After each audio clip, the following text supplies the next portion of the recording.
18th all India conference ITV మన వైజాగ్లో జరుగుతున్నాయి. మొత్తం మన కన్యాకుమారి నుంచి కాశ్మీర్ వరకు డెలిగేట్స్ అందరూ హాజరయ్యారు. దాంట్లో భాగంగా మన దగ్గర గుజరాత్ अंगनवाड़ी जनरल सेक्रेटरी कैलाश रोहित అనేది ఉన్నారు. तो आपका पहला सवाल ये है कि जब बीजेपी का सरकार आया था नया वाला, तो आपको कौन से नए तकलीफ़ें बढ़े या कैसा आपको प्रोटेस्ट करना पड़ा आपकी राइट के लिए, क्या किया आपने?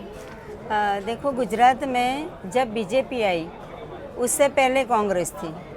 ये योजना जो आईसीडीएस योजना है वो कांग्रेस से समय से ही चल रही थी, लेकिन पहले इतना काम का दबाव नहीं था।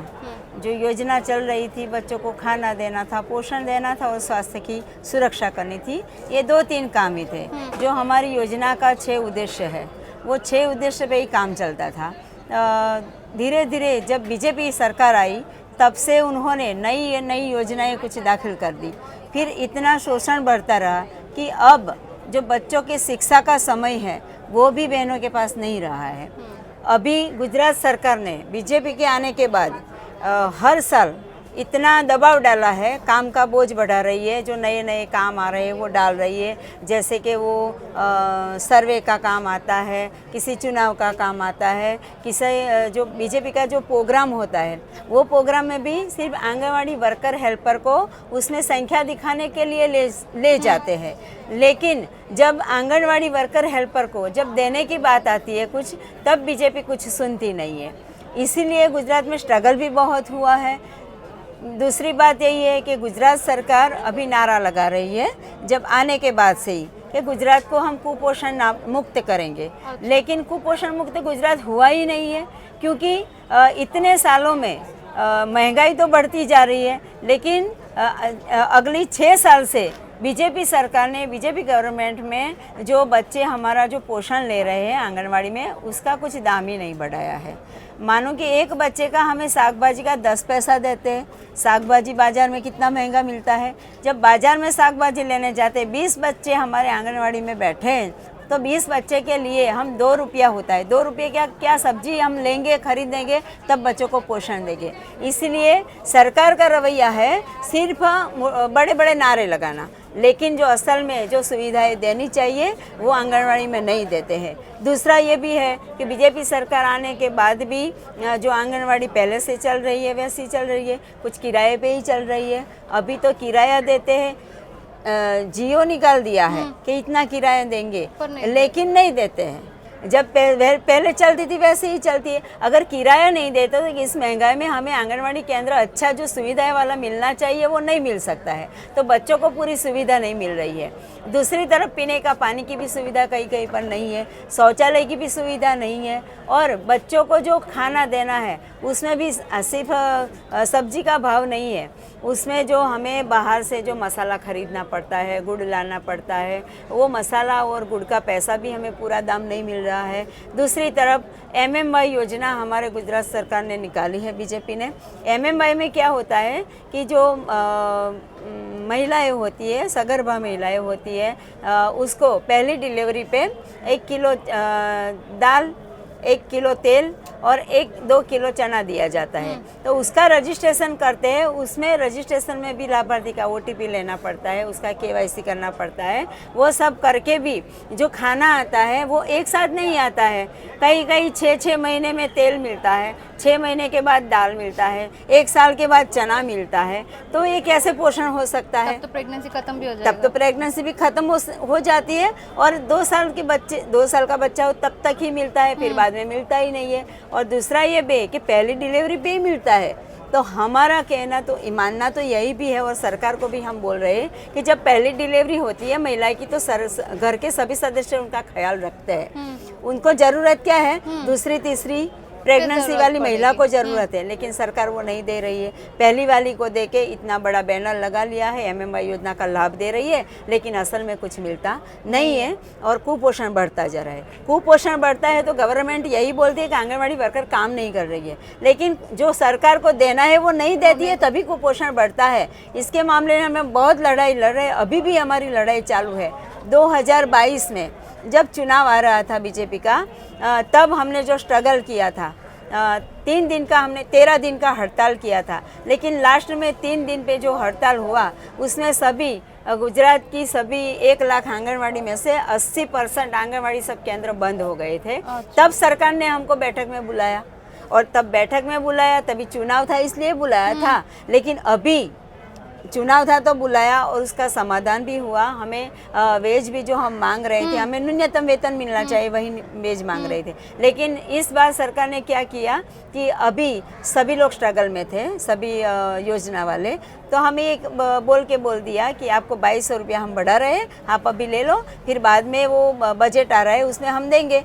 तो हमने मान लिया, चलो अच्छा है। 2200 रुपया कभी बढ़ा नहीं था इसलिए मान लिया, पहली बार बढ़ा रहे थे तो हमने ये ले लिया। बाद में चुनाव भी हो गया, फिर में वह सरकार मुकर गई, अभी तक बैठक में भी नहीं बुला रही है। इतने आंदोलन हुए हैं 2022 के बाद, अभी हमने 4 बड़ी बड़ी रैलियाँ 10-10 हज़ार 20-20 हज़ार की बहनों की रैलियाँ अहमदाबाद में हुई है, गांधीनगर में हुई है। गांधीनगर में हमने पड़ाव डाला है, धरना किया है, हर जिले में धरना किया है, फिर भी अभी तक सरकार हमें बैठक में नहीं बुला रही है। इतनी मगरूर सरकार है जो 2022 के बाद आई है, बात दी थी वो अभी तक पूरी नहीं हो पाई है। अभी क्या हो रहा है कि अभी तो 4 करोड़ लागू हो गए, तो अभी जो हमें हड़ताल भी करना है, प्रोग्राम भी करना है, रैलियां भी निकालनी, लेकिन परमिशन ही नहीं मिल रहा है। गुजरात में बहुत शोषण है, आप हड़ताल भी नहीं कर सकते, रैलियां भी निकाल सकते, और जो हमारे सेंटर है उसमें जो हमारे अधिकारी है उस पर भी दबाव इतना है कि वर्करों पर दबाव डाला जा रहा है। अभी FRS वाली योजना है जो केंद्र सरकार ने निकाला है, वो तो सारे देश में है। FRS में यही है कि जो THR दिया जाता है घर पर, उस THR में सिर्फ 7 पैकेट बच्चों को दिया जाता है, 4 पैकेट सगर्भा धात्री को और किशोरी को दिया जाता है। उस पैकेट में भी सरकार ने यही किया है कि लाभार्थी को बुलाओ, इसका EKYC करो, उसका हर महीने फ़ोटो लेना और फ़ोटो जाए तब उसे THR देना। तो हम ये बोल रहे हैं सरकार से कि आप कुपोषण नाबूद करना चाहते हैं तो अच्छे वाला खाना दो, और जो KYC निकला है ना उसको और FRS को बंद करो, क्योंकि सगर्भा है वो अपनी गोद भराई करके तो अपने मैके में चली जाती हो, तो वहाँ से वो फ़ोटो देने कैसे आ सकती है, तो उसका तो राशन रुक जाएगा। इसी तरह कई लाभार्थी हमारे छूट रहे हैं, और लाभार्थी जब छूट रहे हैं तो बोल रहे हैं कि उसको मोबाइल से निकाल दो, पोषण ट्रैकर में से निकाल दो। तो जब पोषण ट्रैकर से लाभार्थी निकल जाएगा तो वो लाभार्थी तो वंचित रह जाएगा ना, तो उनको तो मिलेगा हाँ, ही नहीं। तो राइट फूड एजुकेशन के हिसाब से जब हमारे बंधारण है उसके हिसाब से जो सरकार को सभी को एक जैसा राशन देना चाहिए, वो इसी तरह उसको वंचित कर रहा है, और सरकार नहीं दे रही है, इसलिए कुपोषण बढ़ता ही जा रहा है। अभी नई एप्लीकेशन लागू कर रहे हैं। गुजरात सरकार ने 2019 में वर्कर को मोबाइल दिया था। उस मोबाइल में जो एप्लीकेशन डाला था पोषण ट्रैकर नाम का, वो मोबाइल भी ऐसा खरीदा था, सिर्फ एकदम हल्की कक्षा था, पैनासोनिक कंपनी का मोबाइल था। वो मोबाइल जो ऊपर लेबल देके हमको दिया, वो हमने जांच किया था गूगल पे, तो मोबाइल 4000 का था। सरकार ने कॉन्ट्रैक्ट में रख के उसको 11000 का लेबल लगा के हमको दिया है गुजरात सरकार ने। तो मानो कि भ्रष्टाचार तो ऊपर से ही आ रहा है ना, खुद सरकार भ्रष्टाचार कर रही है और आंगनवाड़ी को बोल रही है कि आंगनवाड़ी भ्रष्टाचार कर रही है इसलिए कुपोषण बढ़ रहा है, जब वैसे होता नहीं है। कुपोषण बढ़ता है तो आप जो देने वाला है वो देते नहीं, इसलिए बढ़ता है। आप जो भ्रष्टाचार करे वो तो खुला हो, लेकिन खुले जो भ्रष्टाचार होते हैं उसमें सरकार कुछ नहीं बोल रही है। अब मोबाइल नहीं दिया है, मोबाइल बिगड़ गया 2 साल में, अब सब लोग अपने पर्सनल मोबाइल पे काम कर रहे हैं। उसका इंसेंटिव भी हमें हर साल जो मिलना चाहिए वो रेगुलर मिल नहीं रहा है। बहन अपने पैसे से वो सब चला रही है। अब अगर मोबाइल नहीं है तो खुद के पैसे से खरीदो, ऐसा ऑर्डर दिया जा रहा है। अगर मोबाइल में जो काम नहीं होता है तो उसकी तनख्वाह काट ली जाती है। अगर मोबाइल में जो पोषण ट्रैकर में बच्चों का अभी नया कल से ही आया है कि जो आंगनवाड़ी में बच्चे बैठे हुए हैं 3 से 6 साल के, उसका भी FSR करो। अच्छा। कैसे हो सकता है? आंगनवाड़ी में बच्चे बैठे, टेक्निकल प्रॉब्लम आता है, मानो कि FRS करना किया है लेकिन नहीं होता है, तो बोलता है कि लाभार्थी को THR नहीं दिया है आपने। लेकिन हम बोलते हैं कि हम लाभार्थी को देंगे, आप बोलो तो लाभार्थी को हम साइन करके दे सकते हैं, लेकिन वो मान नहीं रहे, साइन करके नहीं देना है, तो पड़ा हुआ माल हम क्या करेंगे?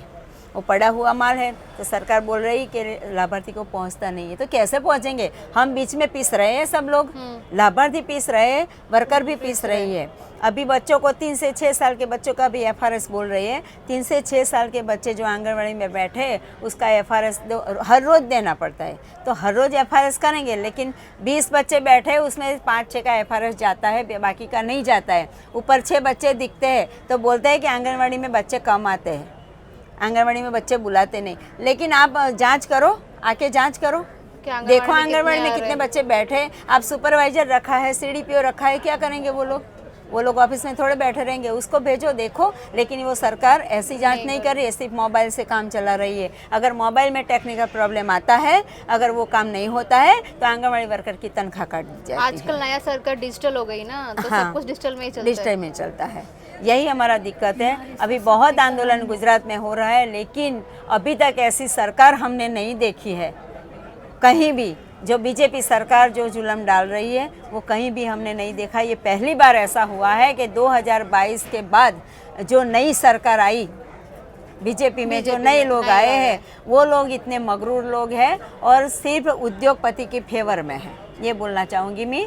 क्योंकि उद्योगपति फेवर में, इसीलिए वो हमारे जो ज़मीन पर काम करने वाले हम लोग हैं उनका कुछ सुनते ही नहीं है। और अभी तो आंदोलन करने का अधिकार भी वो ख़त्म कर रही है, छीन लिया है। अभी लास्ट हमने जो प्रोग्राम किया था 9 जुलाई को भी किया था, उसके बाद हमने 22 सितंबर को भी किया था, 11 सितंबर को, और अभी लास्ट में हमने दिसंबर में भी जो प्रोग्राम किया 10 दिसंबर को, उसमें भी हमें परमिशन नहीं मिला। लेकिन जब हमारा संगठन बढ़ता है तो हम भी मान रहे हैं कि हमारा काम यही होगा कि हम संगठन आगे बढ़ाएंगे और संगठन को मजबूत करके हम सरकार के सामने जाएंगे, तभी हमारा काम हो सकता है।